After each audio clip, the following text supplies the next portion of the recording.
What's up, YouTube? You're watching Money Moves with Knowledgeable Nick, where I help you increase your income and keep it in your bank account. This is a mindset shift I'm going to share with you guys, and you may or may not believe it or like it, but it's true. You don't own anything. You don't own anything. You don't own your house. You don't own the cash that you have. You don't own any of that. You don't own any of that, okay? You have to understand that you don't own it. It is not yours. You don't own it. It is not yours. And here's why. That money existed before you were born. That money is going to exist after you die. That house existed before you bought it. That plot of land existed before you bought it, and it is going to exist after you die. All right? Life is short. Life, in the grand scheme of things, is short, okay? So I want you to shift your mindset from mine. It's mine. I own this. It's mine. You don't own it. You're just stewarding it. You are just the steward of it throughout your lifetime. Okay? You have to give it back. It moves on after you die. Everything in this life, that business, you don't own that business. You are stewarding that business, even if it was a startup. Those customers existed before your business, and they exist whether you sell them or not. Those people are just clients that you are stewarding with your business. You have to understand that you are just a steward of resources for a temporary time here on this life.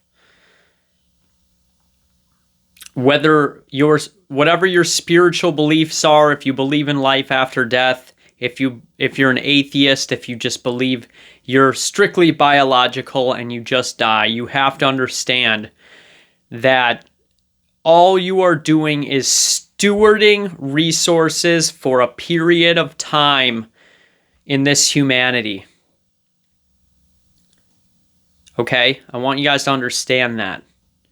Because when you understand that, it kind of goes from your head to your heart. You start realizing, wait, these resources aren't mine.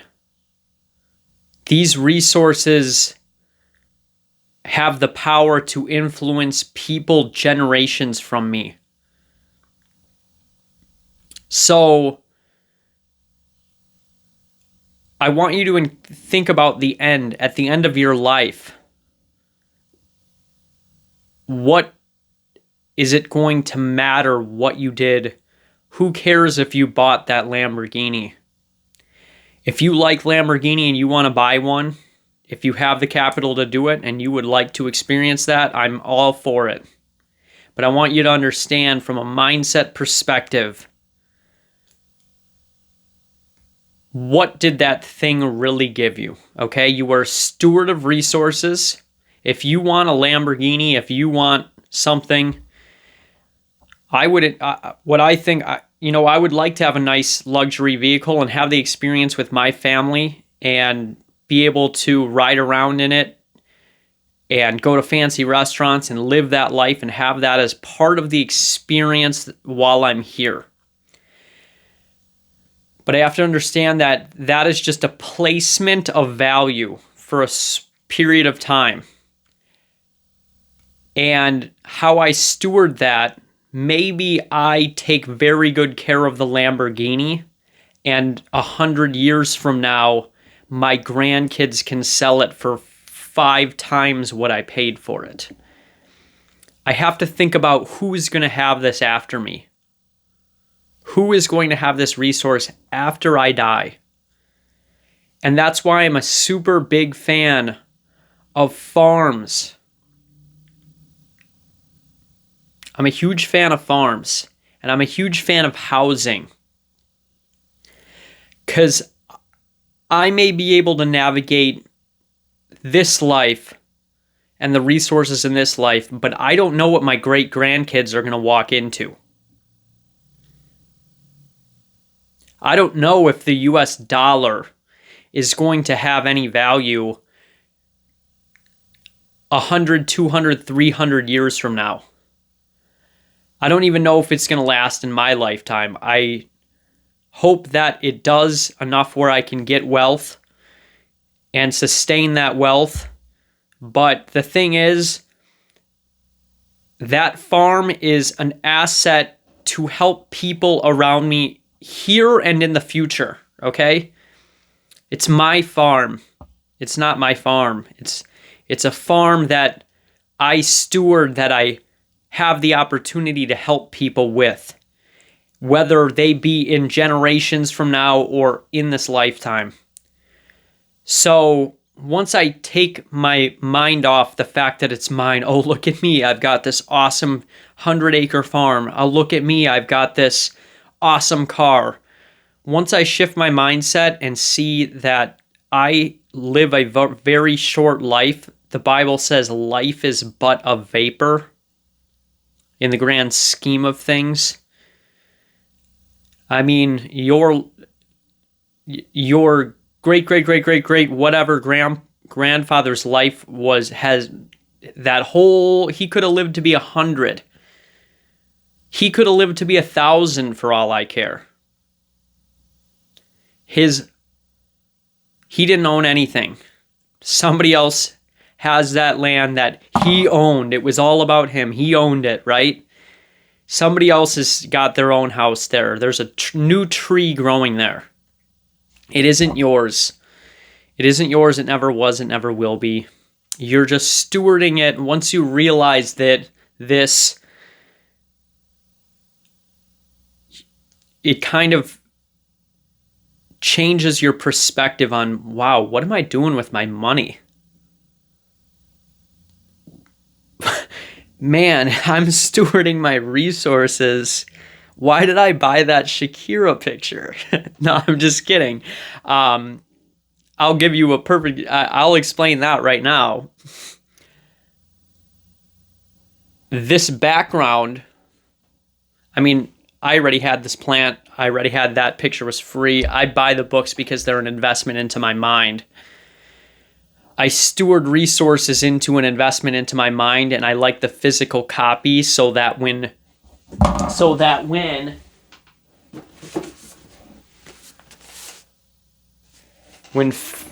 Fahrenheit 451 happens and books are illegal, I have the supply.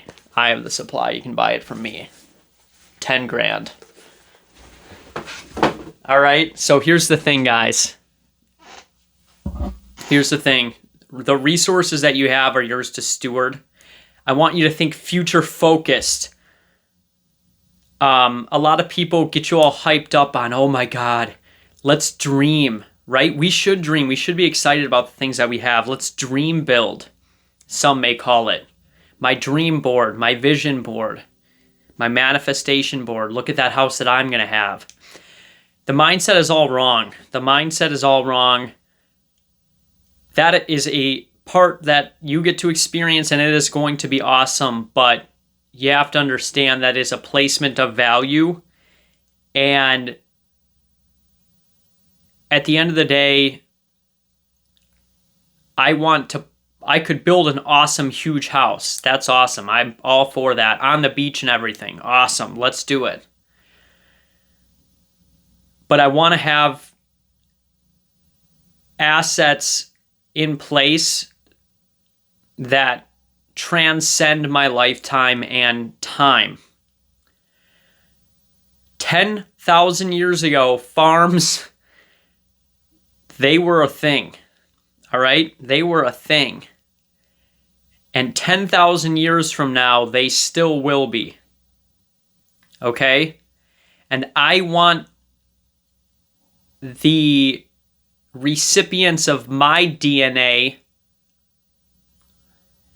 to always have that. The Bible says I think it's in Jeremiah. I will put shepherds in place to feed my flock. I will put shepherds in place to feed my flock. It's people. If you view yourself as a shepherd, your role in this life could be a shepherd. That could be your purpose and your destiny. You could be a shepherd. You could feed the flock. You could feed generations and generations and generations by having something that transcends time, that you set up. And in the afterlife, whatever, if you get to meet up with those people, I think they're going to be very grateful for that land that you put in a trust. And you instructed all of your descent, you instructed your children and your grandchildren, this is yours, you pass this down. Because who knows what's going to happen in the world? Who knows? Who knows what your children and your grandchildren are going to be going through? But I'll tell you this, if they know how to produce food, if the money supply disappears, I think they're going to be having a whole lot better experience than if you did set up nothing for them. A wise man sets an inheritance for his children's children. I think a wiser man will set up an inheritance for a much further generation than that. Let's think about the families. I just want you to think about this, for example. The royal families, it could be in whatever country. They're not really in America. I don't think they're in the West at all. Let's talk about, Queen Elizabeth, who passed away. To the best of my knowledge, somebody 500, 600, 1,000 years ago set up that royal family bloodline and preserved it. Okay? When you talk about royalty and people that have that family, trillion-dollar family wealth, I was just reading about a specific company that I wanted to invest in. A Saudi Arabian prince invested $100 million in this company recently that I have been eyeing up.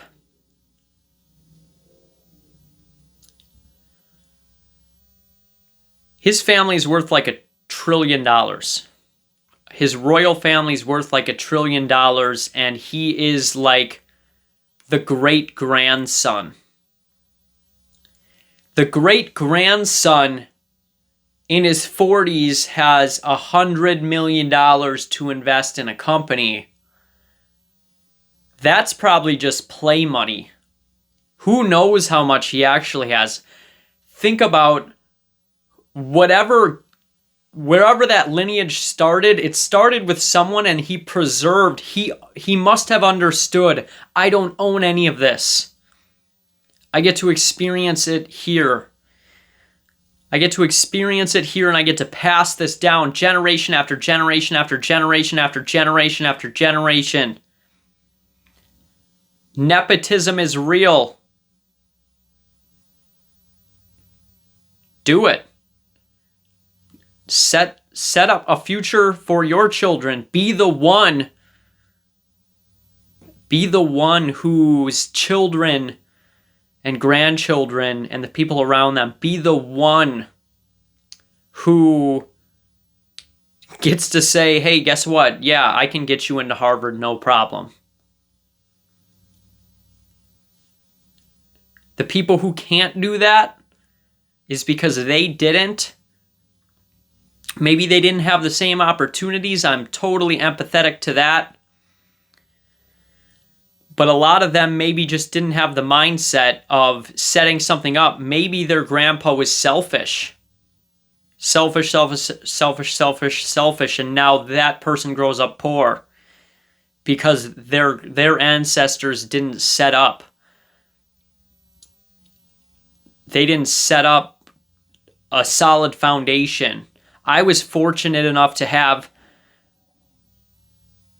to be honest, my grandparents, my great-grandparents came over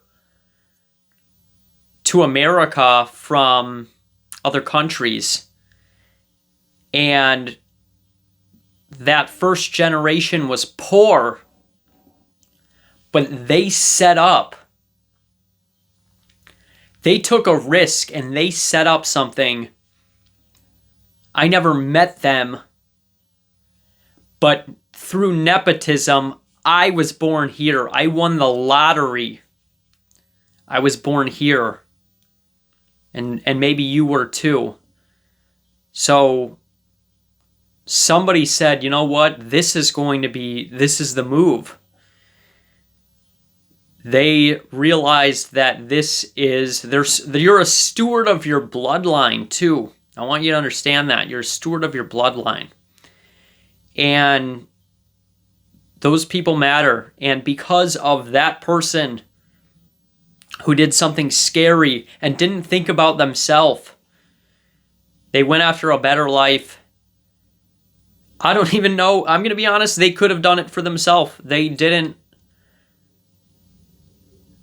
even know I was going to exist. They didn't even know if they were going to exist, probably at that time. But guess what? My 3-4 generations past the people that came over from Europe